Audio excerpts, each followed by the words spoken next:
Hello, welcome or welcome back to my channel. If you're new here, my name is Mary and today's video is going to be a get ready with me / wrap up for the past couple of months.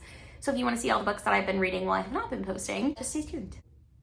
Hello, so I'm gonna just jump into this. Sorry, this is contact solution or whatever. I just put my contacts in and it was a hard morning for them. So it's not happened to anybody else where I wear contacts every day pretty much, and sometimes they go in perfectly and sometimes they don't. Also, sorry about this angle.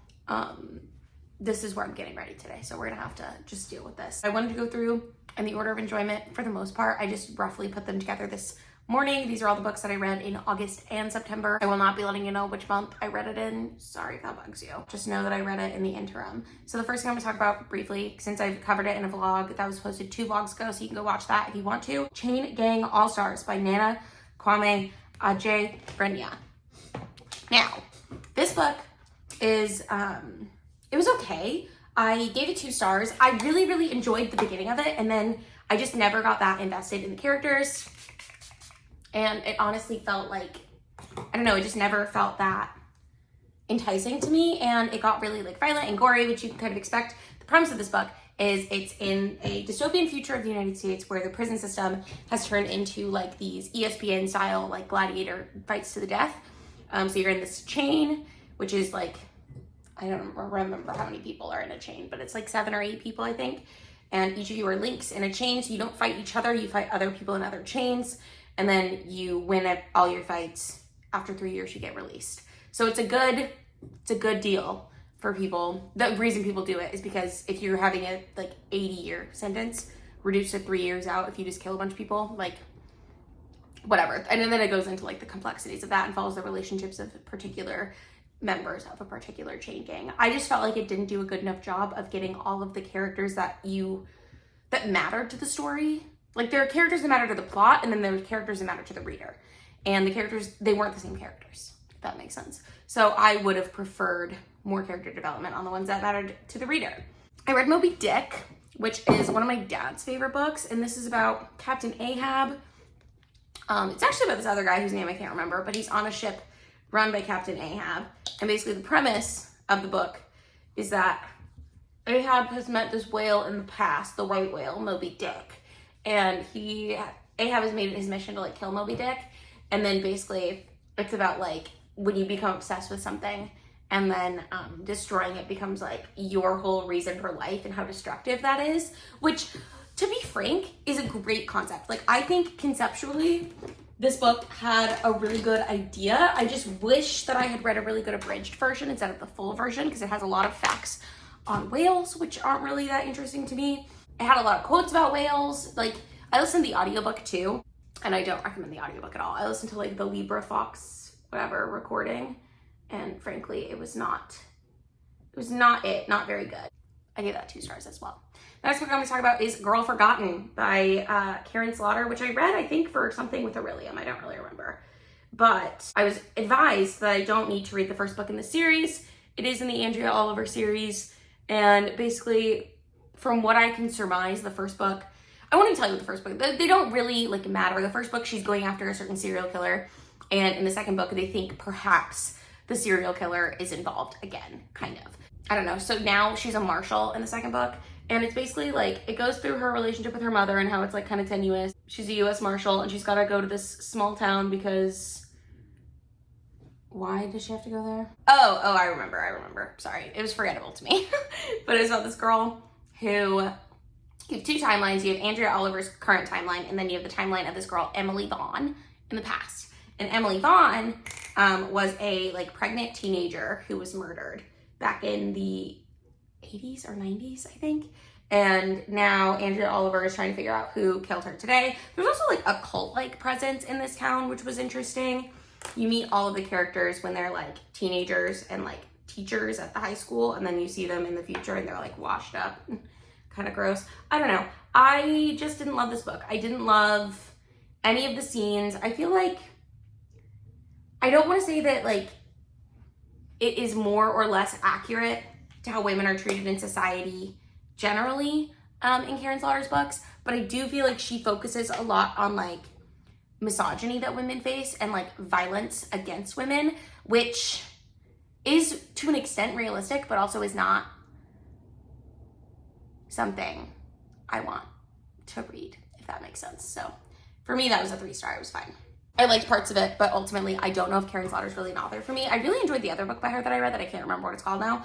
And I would be interested to read Pretty Girls because that's one I hear really good things about. But I definitely don't like procedurals, which Andrea Oliver kind of is because it's following a U.S. Marshal. Anyways, then I read Wizard of Earthsea, which is the first book in Ursula K. Le Guin's A Wizard of Earthsea, or no, Earthsea Cycle, excuse me. Again, 3 stars. It was fine. It's about this guy, Jed, who is, like, he has magical abilities, and so you see him perform this, like, almost miracle with his magic when he's a kid, and then he gets taken to this wizard school, and I don't know, I just felt like this book didn't really, like, follow anything. It was very much like you were being told a story rather than, like, living the story, and already, after the first book, he's out of the wizarding school, like, he's done. Which I kind of thought the whole thing was his, like, trials in school, because I've been told that Harry Potter borrows heavily from this series, and it could just be, like, certain points of magic were, like, created in this series. The one interesting thing that I always hear about the series is that the good guys are described as having darker skin and the bad guys are described as being, like, white European looking, which is interesting for especially the time period this came out in the 60s, because usually in fantasy, they will describe, like, Eurocentric features as, like, the main elves and knights and the good guys, and then the lesser creatures / the enemies will be, like, foreign looking. I read the book, it was fine. I don't know if I'm going to continue in that series. I read the first one because we owned it. I believe it was my husband's book, and I don't know if he's ever read it, but I would consider considering the series, but at some point I'm going to do a TBR clear out because I've got like 1,500 books, 1,400 books probably on my TBR, 1,300 something. I've got a lot. There's a lot of books on there, and I would like to trim the fat a little bit because a lot of them have been on there for a long time, and something that I've been doing, something that I've been, like, really focusing on and trying to do is read older books on my TBR. I've had a lot of mediocre reads doing that. So coming up on one right here, All Be Gone in the Dark, One Woman's Obsessive Search for the Golden State Killer by Michelle McNamara. Gillian Flynn wrote a foreword for this book, which I thought was interesting. Also, I didn't realize Gillian Flynn is from Kansas City, which is where I live right now. So that was fun. I mean, I know all of her stuff is set in Missouri, so I kind of, like, I figured she would be from close, but it was just interesting to me. She talks about it in that. But the Golden State Killer was a murderer. I don't know exactly when, but he was connected to a lot of stuff. This book came out, like, I don't know how long it came out before he got caught, but I know it came out posthumously to the author. So unfortunately, Michelle McNamara passed away before this book was released, which I tried to, like, view it through the lens of, like, it wasn't a finished book when she was writing it. It's like a lot of the parts in this book are, like, notes that they just made into a story and other things like that, which isn't, you know, what are you gonna do, right? And I'm glad that it was published for her sake. I think it's really cool because it was, like, her life's work, but she did not live to see the serial killer, the Golden State Killer, get caught. Also, the book, something that bothers me, I guess, as in true crime as a genre, will specifically look into suspects that are just normal people living their lives that were suspects in these cases, and, like, point fingers at them. And then it turns out none of the suspects she was even looking at were the Golden State Killer. But she talks about suspects. And I don't know if they changed their names for privacy's sake or what. I hope they did. But that's something that really rubbed me the wrong way in this book. It's not the end of the world, but yeah. I just didn't... It's described as, like, a masterful true crime account. I thought it was fine. It does talk a lot about the victims of the Golden State Killer, which is good, I guess, because you want to, like, tell the victim story instead of just a killer story. But I don't know. I don't know if true crime as a genre is really for me. That was a very, like, long, drawn-out way of saying that. But I just felt like, for me, it didn't do what I want to happen in a story like this. Like, it didn't accomplish the things that I want. And maybe, like, especially, like, unsolved true crime is just not really for me. Next, I also read Tiny Beautiful Things, Advice on Love and Life from Dear Sugar by Cheryl Strayed, which they made into a TV show. So I originally read this because I was going to watch the TV show. I haven't watched it, but this is literally just an advice column printed into a book, kind of given a narrative because it's, like, lumping specific types of things together, which is interesting. It was fine. I gave it 3 stars. It was fine. It didn't make me super emotional. I think a lot of people talk about feeling super, like, emotionally attached to Dear Sugar. I don't know. And a lot of people, I think, really liked her because Cheryl Strayed wrote Wild, or Into the Wild or whatever that, not Into the Wild, the one where she's like hiking the Pacific Crest Trail or something like that. Again, I thought it was fine. Nothing to write home about for me particularly though. I read Mrs. March by Virginia Fato. I talked about this in a vlog, so I won't go into it too much here. It's my most recent video. This is described as a mystery thriller. I don't think it really is, but it's about this woman who's married to a man named George March, who is an author, and she starts to suspect that her husband is involved in some crime that happened in Maine involving like the disappearance and maybe murder of a girl, and she sort of gets obsessed with that idea, and you're just following her. It's basically like a downward spiral is essentially what it is. I gave it 3 stars. I thought it was fine. I did like the ending of it, but other than that, I didn't find it particularly thrilling. I didn't think it was like super well written. It's just like a domestic thriller about a woman who's like bored of her life kind of, which is not my favorite thing to read personally. So for me, again, 3 stars, it was fine. Then I also in that vlog read There's No Such Thing as an Easy Job by Kikuko Sumara, which is translated from Japanese. It's about this woman who is burnt out in her career, so she decides to take a bunch of odd jobs or like temporary positions with a temp agency, and each one ends for various reasons, and she's trying to find a job that like will just be easy, basically. She just wants an easy job that she can just like sort of have, and that'll be that. So it's just her following her a year in her life at all these various different jobs. Again, I liked the ending of this book, but I thought it was pretty boring throughout, so 3 stars. But that one I really liked the ending. Like her last job was working in this like forest service, and there's every job that she has, there's all sorts of like, not magical, but like speculative type things happening, which I thought was interesting. I also read The Bluest Eye. I believe I read this in August because the buzzword pick was like body parts. So I was what I read. Bluest Eye by Toni Morrison. I did not rate this until this morning. I forgot that I had left it unrated. I gave it 4 stars. I don't know how I really feel. I usually rate based on, sorry, looking for a specific brush. I usually rate based on my enjoyment of things. And did I enjoy this book? Not really. It was very hard to read. It involves like sexual abuse of children and incest. And it's about this family who lives, I don't know, they live in Ohio somewhere. And it's like kind of comparing 2 families to each other. But one family, the kids have to go into foster care because their dad is harming them. And it was also told kind of out of order, which was confusing, but I don't know. So it specifically follows Piccola, who is like an 11-year-old girl, and she really wants blue eyes.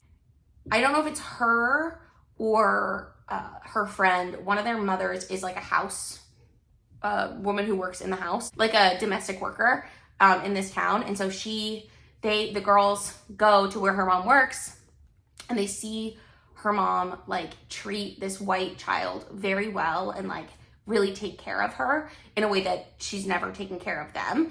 And then it sort of spurns this like desire to have blue eyes and like praying for blue eyes.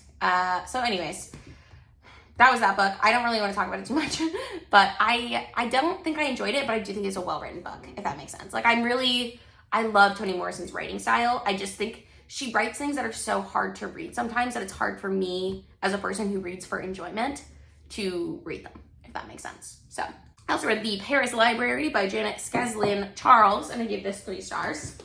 This is historical fiction set in the 1930s, but also there's like a double timeline, I think, in present day where they're going through someone's house. Oh no, in the 80s. Essentially, you're following this woman as she is an American living in Paris, or no, a French woman living in Paris, working at the American Library during World War II. And then the present day, you're following a teenage girl who has a like kind of reclusive French neighbor that she gets really interested in, and she wants to know about like her life, and then she starts learning about the girl's life. I liked this book. I feel like historical fiction is very predictable, which is not really a bad thing necessarily, but like I've read, especially like World War II historical fiction, I've read so many things that are the same that it's not like that impactful for me each time.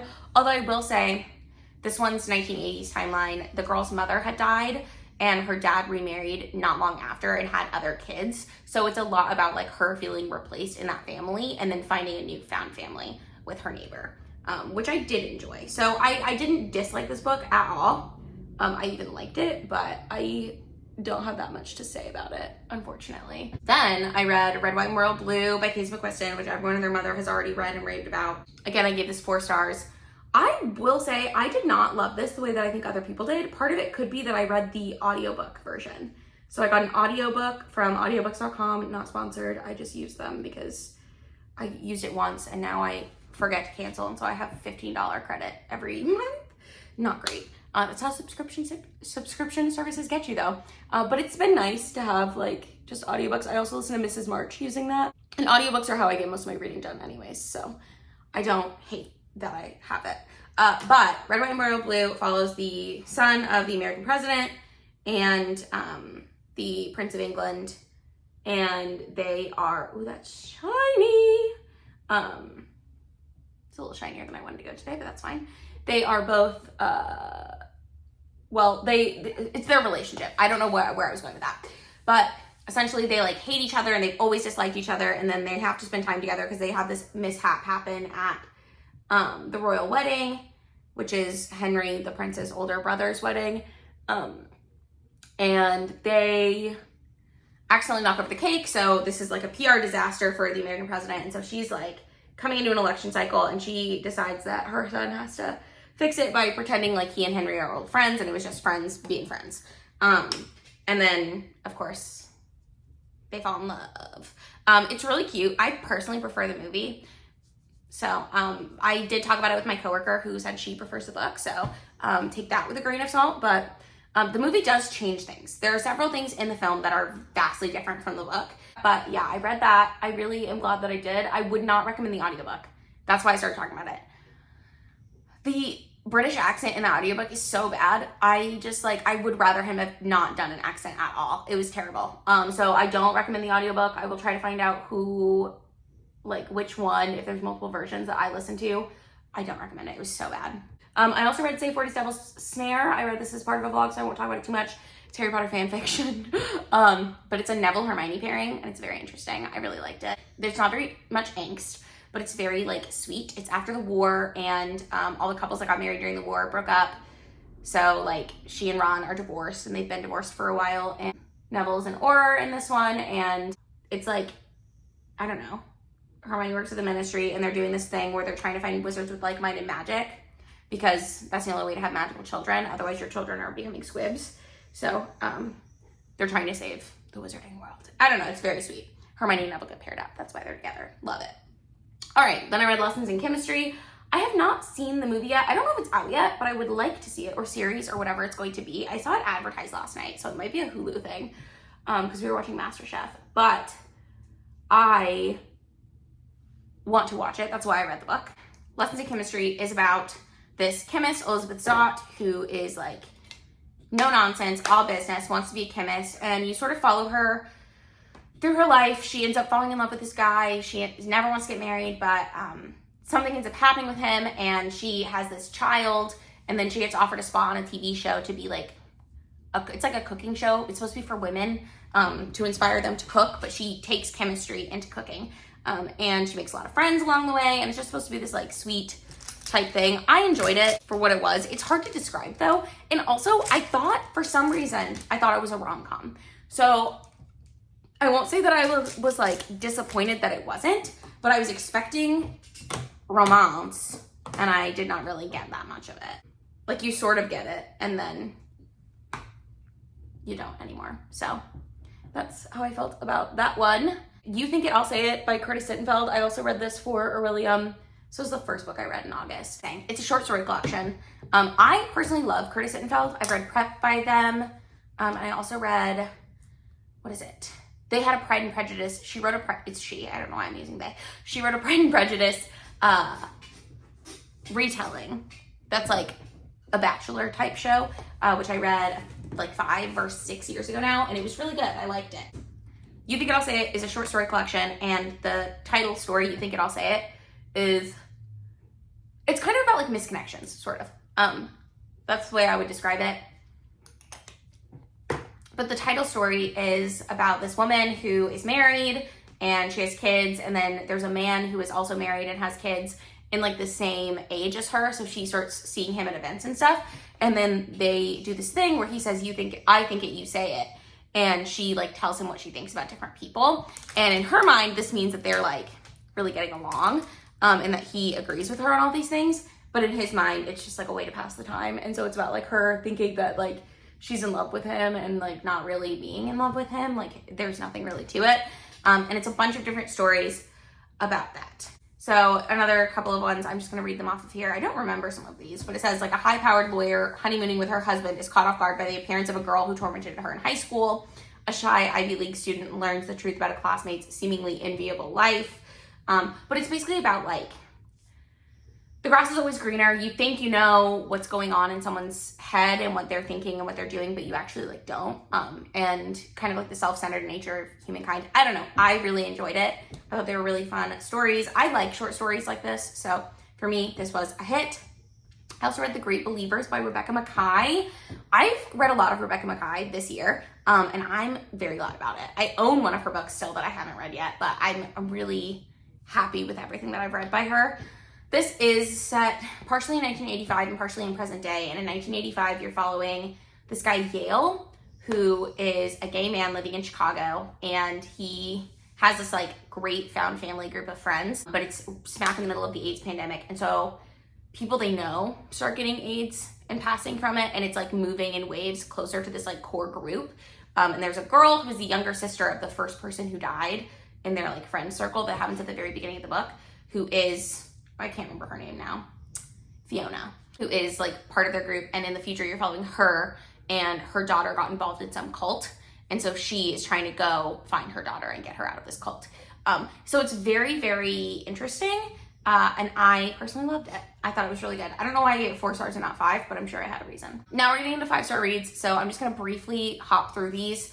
Scythe is a reread for me. I don't remember if I vlogged it the first time, but if I did, I will link it. It is about this like dystopian future world. It's a YA book, but there's 2 teenagers, Citra and Rowan, who get chosen to be Scythe's apprentices, which a Scythe is in this world. Nobody can die naturally. So Scythes have to kill people for population control, and they call it gleaning. And so Citra and Rowan are chosen to apprentice these Scythes. And then it sort of follows them from there. That's the first book in a trilogy. I read it for the first time 2 years ago, I think, and I really enjoyed it. I was reading a lot of Mad books towards the end of August and the beginning of September, so I just wanted to pick something up that I would love. I also vlogged my experience of that. I read A Flicker in the Dark by Stacey Willingham, which was a recommendation to me from my very best friend from college. Her sister recommended this to me when we were at her bridal shower. And it's about Chloe Davis, who, when she was a kid, a bunch of girls near her town in Louisiana started going missing. And then it turns out her dad was the one like responsible for them going missing and killing them. And then now similar things are happening again. And so I don't know if it's like, I can't remember if it's the police asking her to go look into it or exactly what. But yeah, I really enjoyed this book more than I expected to. I did not see the twist coming, but once it was explained, I was like, oh my God, yeah. So it made sense, if that makes sense.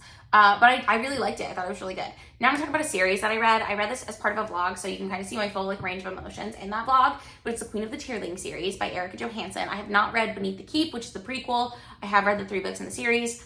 This is on Goodreads. It says fantasy, young adult, dystopia. Okay, it is dystopian in the second book more than the first. I don't think it's even mentioned in the first book. And it is fantasy, okay? But it is not young adult, all right? So it's an adult book. It's an adult series. That's what I wasn't reading it for a long time because I thought it was young adult and I was like not really in the mood for like a young adult fantasy series. But it's so good. It's about this girl, Kelsey, who is raised by these people. She knows that she's gonna be the queen of this kingdom someday, but they have to hide her in the woods because the queen was assassinated and she was taken to live with this couple in the woods. Sleeping Beauty style. And then when she's 19, the Queen's Guard comes and finds her, and they've been looking for her for 19 years, but they're gonna try to transport her back safely to the castle so she can rule her kingdom.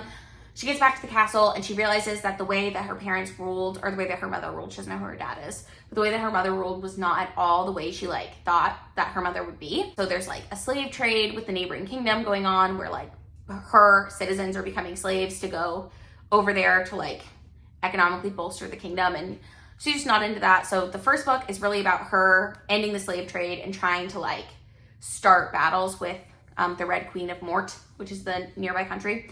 I gave that one 4 stars. The second book I gave 5 stars. One of the best fantasy books I've read in a long time, because it was just so unique. It adds the dystopian element, and you start, like, you see things that happened like 300 years in the past, which is so interesting. It was so good. So that one I really loved. And then the third book, I ended up giving 4 stars, but I was really like torn between 4 and 3 because the ending sucks. I'm just gonna let you know.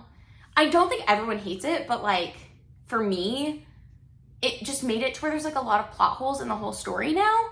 And I just don't think it was fully well thought out, but I would love to hear an interview with the author where she discusses why she ended it the way that she did, because I think that would be really interesting. But anyways, I read those for a vlog, so the vlog will be linked. It will have already been linked probably because I read other books for that vlog, but I read that at the end of September and it was a really good time. Like, I would recommend it. I'm just disappointed by the ending. Then another 5-star that I have is Swimming in the Dark by Thomas Jodorowsky. It's like back and forth. So this guy now lives in the US as an adult. And in the 80s, he was growing up in Poland. He was gay. He had this relationship with a friend. Being gay was not really allowed there. It also talks a lot about like their childhood under, I don't know if it's necessarily was communist, but it was part of the communist bloc, I believe. And so how that was like really difficult. And he had his like boyfriend, partner, best friend who he was like in love with, basically. How they have like vastly different viewpoints of where Poland should go and how the world should be. And then the future or the present where they're like not together anymore, which you know the whole time because you know one of them has moved to the US. And like just that experience. This was one of those books that was like very beautifully written, and it was very like emotional to listen. Like, I listened to this as an audiobook, and it was one of those where I like cried washing the dishes listening to it. So I really, really loved that book. I read Part of Your World. No, I read Yours Truly by Abby Jimenez, which is the second book in the Part of Your World series. This is about doctors. So it's a series of standalones. They're romances. The first one follows Alexis Montgomery and her romance, which is like a small town romance. This one follows Alexis Montgomery's best friend, who is a surgeon at this hospital. And there's a new surgeon who comes into the block. And so they kind of have like an enemies to lovers thing. And he does something that really like pisses her off. And so he writes her a letter, and then she starts writing letters back and forth. I do think the letters went on a little long, but it wasn't that bad. They end up fake dating, I think. I can't really remember why they end up fake dating. Oh, one of them gets invited to a wedding and has to bring the other one as a guest, I think. I don't really remember exactly why they end up fake dating, but obviously they end up falling in love. I've heard some people didn't like the ending of this book. I thought it was fine. The third act breakup, I never love a third act breakup, but I really liked this couple. I was really rooting for them. Jacob as a character, like, he's very shy, very quiet. He doesn't really want to like go out and do crazy things. He wants to like sit in his apartment or his house and just like read a book, hang out with his plants, write in his journal. And Dr. Ortiz, or Brianna or whatever, is like very, I don't know, accepting of that. And like the way she just like interacts with him. I'm sorry if you can hear Murphy is digging on this bed over here. It's driving me crazy. But I don't know. She just, they're really well matched, I guess. So I really enjoyed that book. Then I read The Deep Sky by Yume Kitasai, which is a like sci-fi thriller, which is a subgenre of thrillers that I really like. So this is set on a spaceship, and it's only, assigned female at birth people. It's not all women, but it is all people with like female reproductive organs who can get pregnant, basically. That was one of the like caveats of the whole mission, is that they're gonna go and they're finding this like planet that is compatible with human life, and they're going to repopulate it. So they all have to get pregnant at some point, or in theory, they will get pregnant at least twice, if not 3 times, like each, just to like keep the repopulation going. And they've got like a ton of different like sperm samples, which is so interesting. But that's like such a small sub part of the book, but I just thought it was fascinating. But the premise is these women are, or these people, I guess, they're mostly women, whatever. You get what I mean. Sorry. They're running this spaceship, and something happens at the beginning where there's like an explosion and it kills somebody, and it like throws the whole ship off course. And they're trying to figure out who would have done this and why. And to explain it, you go back to when they were all in this like training program. The other thing is there's one of them from each country in the world that could participate financially. So not every country, but like in theory, it's supposed to be pretty diverse. And you're following the girl who is Japan's candidate, but she's only half Japanese and she grew up in California. And so her mother moved back to Japan after her brother died and she went with her mom, but like she doesn't feel Japanese. And so that's like a big part of the whole book is that like you watch her like not really fit in with the other Japanese candidates when they're trying out. Like, you know, obviously she's the one who makes it, but you're just watching her interact with these other people. It's so interesting. I really love this book. It made me cry, it made me laugh, it made me gasp. I had a great time. It's a new release this year and I do highly recommend it. The best book that I read was The Cartographers by Ping Shepherd. Okay, which might sound boring, and it kind of did sound boring to me. The reason I wanted to read it is because The Book of M was one of my favorite books a couple years ago by the same author, and so I wanted to read something else that she wrote. And The Cartographers is about Nell Young, who her dad was a like cartographer for the New York Public Library, and she always wanted to be a cartographer. She always thought she would be, and she worked her way up in this like system. She was in graduate school for it, and she had a job at the New York Public Library, and she found this box of old maps, and inside of it was a like gas station map that had it was like one of those old foldable ones, and it was in there with like a couple other maps that are like she thought were pretty valuable, but she brought them to the attention of her dad and the whole department, and her dad was like, no, they're not valuable, you're so stupid. He like had a real overreaction about it. She didn't see her dad or speak to him again until after his death, and then when she's going through his things, she finds this foldable gas station map, and so she's like, that's weird, and she decides to look into it. And this book had like a good amount of like speculative elements, and like just like the magic of writing something down. It's kind of like the magic of knowing something's name gives you control over that thing. The magic of like being able to put a place on the map creates that place, kind of. So I don't know, I loved it. I thought it was so great. It's definitely one of those books that I'm gonna think about forever. There's also like a little bit of a romance plot because she has this boyfriend, Felix, I think? Felix, who she dated back in the day when she was working at the New York Public Library. After she got fired, they sort of went their separate ways, and then now they've like found their way back to each other because he's helping her with this project. So it's super interesting. But those are all the books that I read. I'm gonna quickly finish getting ready and then film an intro and outro to this video. And that's it. Those are all of the books that I read in August and September that I did not talk too much about on this channel because I was not posting during that time. Those are the books that I read. Those are the ratings that I gave them. Let me know in the comments down below if you've read any of these books and how you felt about them. Also, let me know what your least and most favorite thing that you read in August or September was. And I will see you in another video very soon.